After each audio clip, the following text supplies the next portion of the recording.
Chief जस्टिसवर हल्ला हा संविधानावर हल्ला आहे, हा सर्वोच्च न्यायालयावर हल्ला आहे. ज्यांना लोकशाही कबूल नाही, ज्यांनी सगळ्या संविधान संस्थाच खिशात ठेवल्या, त्यांचा हल्ला आहे. तुम्ही देवाला जर सर्व मानलं तर मग देवाचे खटले कोर्टात काय यायला पाहिजे? चीफ जस्टिसचं काय चुकलं? आणि आमची हजारो वर्षाची लढाई काय आहे? तुम्ही आम्हाला हजारो वर्ष स्वर्गात, नरकात आणि 33 कोटी देवात अडकवलं आणि आम्हाला स्वतंत्र विचारापासून बाद केलं. सर्वोच्च न्यायालयाच्या सर्वोच्च पदावर बसलेल्या व्यक्तीवर तुम्ही बूट फेकतो म्हणजे तुम्ही तुमचा देवावर विश्वास नाही. त्याचा अर्थच असा आहे की तुम्ही आम्हाला हजारो वर्ष मागे नेलेले आहे.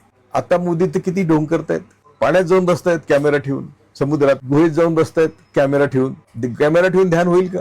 देशात फक्त ब्राह्मणवाद विरुद्ध इतर सर्व अशी लढाई हजारो वर्ष चालू आहे. मग त्या चारवाक असतील, बुद्ध असतील, सम्राट अशोक असतील, संत रोहिदास असतील, संत तुकाराम असतील, संत ज्ञानेश्वर असतील. आणि त्यांनी सगळ्यांनी काय सांगितलं? तुकाराम महाराज म्हणतात, देव आहे ऐशी वदवावी वाणी, नाही ऐसा मनी अनुभव. ज्ञानेश्वर महाराज म्हणतात, देव नाही तयापुजी कोण बघ. ज्ञानेश्वर महाराज पुढे असं म्हणतात, स्वर्ग नरकाच्या कल्पना मूर्खपणाच्या. या काल्पनिक जगात तुम्ही हजारो वर्ष नेऊन आमची सगळी बुद्धी संपवली. ती कुठेतरी चीफ जस्टिसच्या रूपाने बोललं गेलं, बाबा तुमचा देव एवढा सक्षम आहे, तर हे भांडण आमच्याकडे कशाला आणलं? याच्यात चीफ जस्टिसचं काय चुकलं? आणि त्या मानसिकता अशी आहे मनुवाद्यांची, दलित चीफ जस्टिस आणि तो देवाविरुद्ध बोलतो. इथेच कोणी ब्राह्मण बोलला असतं तर काय झालं असतं? मोदीच चीफ जस्टिसच्या घरी गणपतीच्या आरतीला गेले, मनोहर जोशीचा गणपती दूध पिला, जगभर बातमी गेली, गणपती दूध पितो का? हेच जर इथे एखाद्या मुसलमानांनी बूट फेकला असतं तर काय झालं असतं देशात?